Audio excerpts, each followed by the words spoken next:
ఇగో మనము ఏ ముచ్చట గా ముచ్చటనే చెప్పుకోవాలులా. ఫ్రెండ్లీ పోలీసింగ్ అంటే మనోళ్ళే. గా నడుమ దొంగలకు బైకులు సప్లై చేసిండ్రు కదా అందుక అని అంటురా. ఏ ఊకోండ్రి, ఎవలో ఒకళ్ళు అట్లుంటారు. కడమలంతా జాన్ జిగ్రి దోస్తు లెక్కనే మెదులుతారు. చేతుల లాటి, నెత్తి మీద టోపీ, ఎక్కించుకపోను కారున్నా మన మీద ప్రేమ ఒలక వస్తుండ్రు. మన కోసం స్ట్రిక్ట్ రూల్స్ను కూడా జర జర లూజ్ చేసిండ్రు. అయినా వాళ్ళ మనసులను అర్థం చేసుకోకుంటే ఎట్లా? నేనేం ముచ్చట చెప్తున్నాను మీకు అర్థం కాలేదు కదా. గి వాడతాను చూడండి. మీరెన్నడన్నా పోలీసులతోని సెల్యూట్ కొట్టించుకున్నారా? అబ్బో మమ్ములంతా అన్నకుంటేనే సరిపాయే అని అంటున్నారు కదా. కానీ ఇప్పుడు గా ఛాన్స్ వచ్చింది.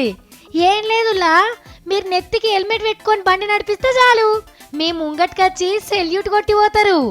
చాక్లెట్లు, పిప్పర్మెంట్లు కూడా వంచి పెడతారు.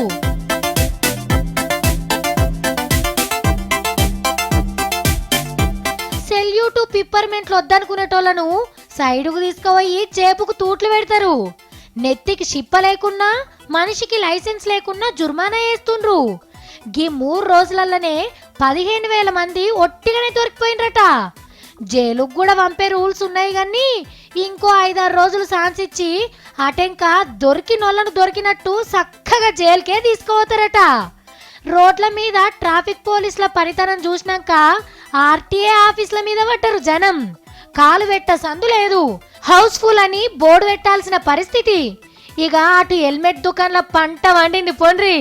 గాలొచ్చినప్పుడే తూర్పార పట్టాలన్నట్టు ఒక్కపారే రేట్లను డబుల్ చేసిండ్రు. గీ తాకుడుతోని దుకాణాలన్నీ ఖాళీ అయ్యేటట్టున్నాయట. రోడ్ల పొంట అమ్మేటోళ్ళు కూడా మస్తు డిమాండ్ మిన్నే ఉన్నారు. ఎన్నడు సందో చెప్తుండ్రు హెల్మెట్ పెట్టుకుండ్రుల్లో, హెల్మెట్ పెట్టుకుండ్రుల్లో అని. అప్పుడు చెవులు దుల్పరిచిన వాళ్ళు ఇప్పుడు జేబులు దుల్పరియాల్సి వస్తుంది. ఇంకా కూడా లాపర్వా చేయకుండా జల్దిన పోయి లైసెన్స్ తీసుకోండ్రి, హెల్మెట్ కూడా కొనుక్కోండ్రి. లేకుంటే జైలుకు పోయి షిప్పకూడు తినేందుకు తయారుగా ఉండుండ్రి.